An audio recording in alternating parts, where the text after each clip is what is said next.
Welcome to Today on a chilly Tuesday morning here in New York City, October the 29th, 2013. Inside Studio 1A, I'm Willie Geist along with Natalie Morales. Al is down at the Jersey Shore this morning. He's in Seaside Heights on this one-year anniversary of Hurricane Sandy. Al, you were up the road a couple miles in Point Pleasant on this day a year ago. How do things look at the shore this morning? Well, you know, Willie, of course, you guys, and Natalie, you guys remember just about a month ago, there was a devastating fire along the boardwalk here that has taken out two large chunks. Firefighters had to cut two large fire breaks in this boardwalk. They are working feverishly to get everything graded down and back down to the bare sand so that they can start to rebuild. But in the meantime, of course, we are looking at Sandy. That fire right now, still under investigation. They believe it started because of faulty wiring, electrical wiring that had been compromised by the storm surge when Sandy came in a year ago today. And this storm really, when you look at the numbers, just devastating. At least 181 deaths due to Sandy, the majority in New York and New Jersey. When you look at property damage, they estimate about $65 billion worth of damage, the second most expensive weather disaster area. And 1 year later, thousands of homeowners are still struggling as federal funds and insurance money slowly trickle in. I was yesterday speaking with folks up in Point Pleasant Beach, and the big frustration, guys, is that, you know, insurance money still is they're having trouble getting it.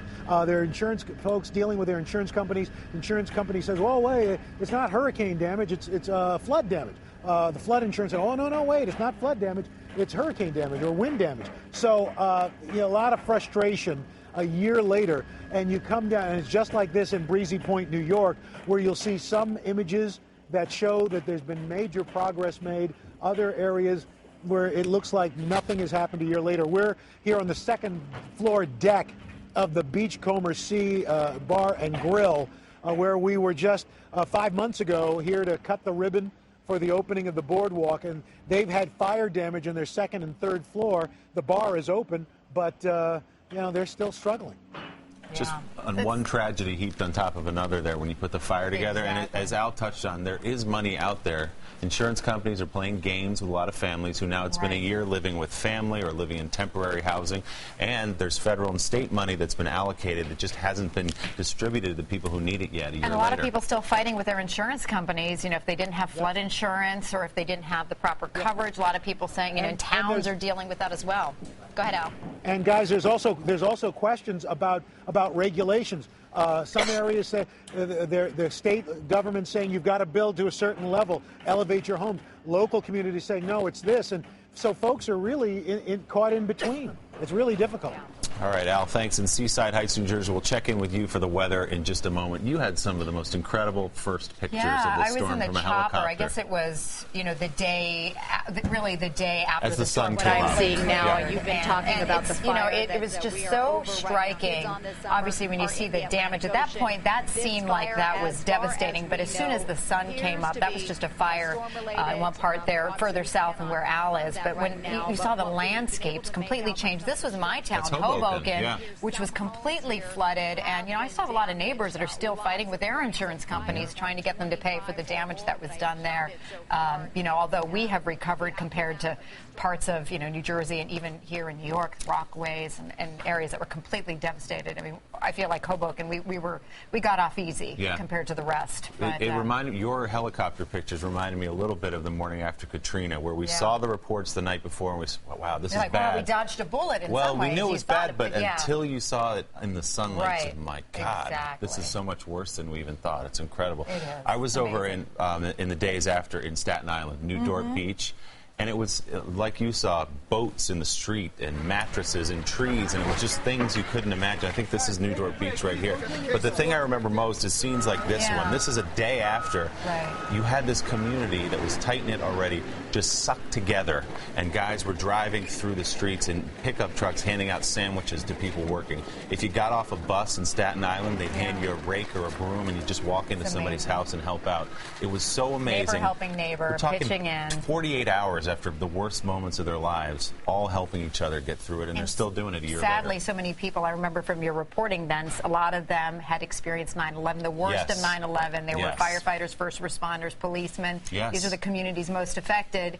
And once again, having to deal with tragedy of that nature. So Breezy Point, the Rockaways, so many cops and firefighters who dealt with 9/11. And then remember, they had in the Rockaways that plane crash right in the middle of their neighborhood 2 months after 9/11. It's one thing after another for them. So we'll continue to mark the 1-year anniversary of Sandy. We've got a pretty amazing story to tell you about in just a few minutes. Some other topics to get to.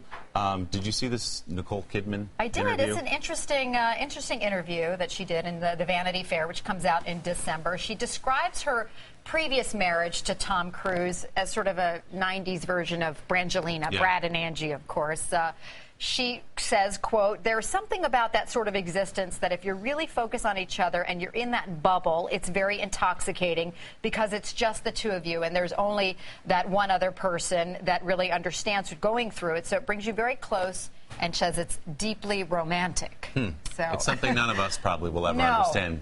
Two people being that famous. Yeah, that's a good thing, I would think. But it's interesting because she also talks about her life in Nashville now with her husband, Keith Urban, and she says she's no longer that big celebrity star, although I would argue against that. I mean, she seems to be keeping as busy as always, but says that she's always surprised when people approach her at the grocery store and take her picture, and her kids are like, "Mom, why are they taking your picture?" Like, they don't get it. She's like, I guess I'm not that famous anymore, but I would say I don't think so. She is. Nashville's a different kind of town, though. It's not so celebrity obsessed. I mean, like Faith Hill and Tim McGraw go to the grocery store and people don't harass them. There's not paparazzi everywhere. It's a more normal town. I think that's what she was getting at than living in L.A. if you're a celebrity. Probably a nice departure from L.A. Yeah, I would think so. Meanwhile, her husband Keith Urban was on Ellen yesterday, and he revealed how he and Kidman keep in touch when they're apart. How do you keep in touch? We never text.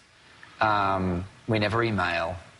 Phone calls only, which I really love that. And okay, maybe one text, maybe one cool kind of, a year, one of those kind of texts.